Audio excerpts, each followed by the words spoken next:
할렐루야. 우리 드림교회 성도 여러분 사랑하고 축복합니다. 이 새벽에 우리 하나님 부어주시는 은혜와 축복이 이 새벽에 깨어 기도하는 모두에게 함께 하시기를 주님의 이름으로 축복합니다. 호세아 2장 14절에서 23절 말씀입니다. 그러므로 보라, 내가 그를 다 일러 거친 들로 데리고 가서 말로 위로하고 거기서 비로소 그의 포도원을 그에게 주고 아굴 골짜기로 소망의 문을 삼아 주리니 그가 거기서 응대하기를 어렸을 때와 애굽 땅에서 올라오던 날과 같이 하리라. 여호와께서 이르시되 그날에 내가 나를 내 남편이라 일컫고 다시는 내 바알이라 일컫지 아니하리라.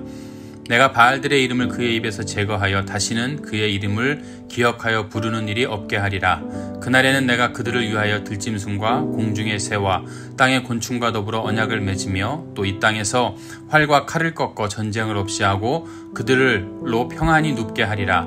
내가 내게 장가들어 영원히 살되 공의와 정의와 은총과 긍휼히 여김으로 내게 장가들며 진실함으로 내게 장가들리니 내가 여호와를 알리라. 여호와께서 이르시되 그날에 내가 응답하리라. 나는 하늘에 응답하고 하늘은 땅에 응답하고 땅은 곡식과 포도주와 기름에 응답하고 또 이것은 이스라엘에 응답하리라. 내가 나를 위하여 그를 이 땅에 심고 긍휼히 여김을 받지 못하였던 자를 긍휼히 여기며 내 백성 아니었던 자에게 향하여 이르기를 너는 내 백성이라 하리니 그들은 이르기를 주는 내 하나님이시라 하리라 하시니라. 아멘. 돌아오는 그날에 이게 오늘의 제목입니다. 첫째는 소망을 주리라. 지난 시간에 말씀드린 대로 영적으로 음란한 죄를 저지른 이스라엘이 광야의 고통을 통해서 하나님께로 돌아오겠다라고만 하면 오늘 14절 15절의 말씀처럼 그 백성들을 따뜻하게 맞아주시겠다는 말씀입니다. 그리고 이스라엘 백성들이 처한 아굴골짜기, 즉 죽음과 같은 그런 고난에 소망을 주어서 이스라엘 백성들로 하여금 노래를 부를 수 있게 해주실 것이고 하나님을 사랑한다는 고백을 하게 될 것이다. 이렇게 축복하고 있습니다. 우리가 해야 될 일은 하나입니다. 여호와께로 돌아가는 것입니다. 우리의 삶의 자리가 아무리 아름다워 보여도 하나님과 함께하지 않은 한 그곳은 내가 있을 자리가 아닙니다. 나를 남편이라 부를 것이다. 16절 17절 말씀을 보면 하나님께서 돌아오는 이스라엘 백성을 다시 맞아주실 그때에는 하나님을 남편이라 부르게 될 것이고 다시는 내 바알이라 이렇게 부르지 않게 될 것임을 말씀하십니다. 이거는 온전하게 맞아주시는 주님이십니다. 우리의 잘못, 우리의 과거 그런 것보다 하나님께 더 중요한 것은 지금 내가 하나님께 돌아가고 있다라고 하는 것입니다. 우리 교회도 우리 가정도 내 자녀도 나도 내 사업도 모두 하나님께 돌아가야 그곳에 하나님을 남편이라 부를 수 있는 그런 축복이 주어지게 되는 줄로 믿습니다. 여러분 오늘 하나님께로 돌아가십시오. 19절 20절에 보면 영원히 버리지 않고 사랑할 것이며 긍휼히 여겨줄 것이다. 마치 호세아가 허물이 많고 음란했던 고멜을 품고 사랑하듯이 우리를 사랑하여 주실 것임을 말씀하는 겁니다. 다시는 하나님의 품을 떠나지 않도록 하나님의 사랑을 채우시고 부어주시겠다는 말씀입니다. 사실 하나님의 사랑은 지금도 우리에게 충분합니다. 매일매일 차고 넘칩니다. 그런데 우리는 늘 다른 곳에 눈을 돌립니다. 오늘 주님의 품에서 떠나지 않는 삶이 되시기를 축복합니다. 자, 세 번째는 회복입니다. 18절 말씀을 보세요. 놀라운 축복입니다.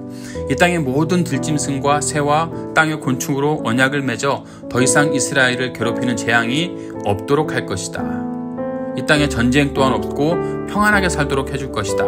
이 얼마나 큰 축복의 약속입니까? 12절 말씀에 보면 들짐승을 통해서라도 뺏으시겠다고 말씀하신 것과 정반대의 말씀입니다. 즉 모든 것을 주관하시는 분은 하나님이신데 하나님이 온전하게 회복시켜 주신다는 말씀이에요. 그러면서 이어지는 말씀 또한 축복의 말씀입니다. 저주와 징계로 시작되는 말씀이 채 2장이 지나기도 전에 축복과 회복의 말씀으로 변화됩니다. 이 모든 축복은 하나님께로 돌아올 때 주어지는 것입니다. 21절에 보면 이른 비와 늦은 비를 주어 모든 땅의 곡식이 풍성해지고 열매가 풍성하게 되어 풍요로움을 경험하게 해주십니다. 또한 12절 말씀과 정반대되는 말씀입니다. 즉 풍요하게 열매 맺게 하시는 분도 하나님이시고요.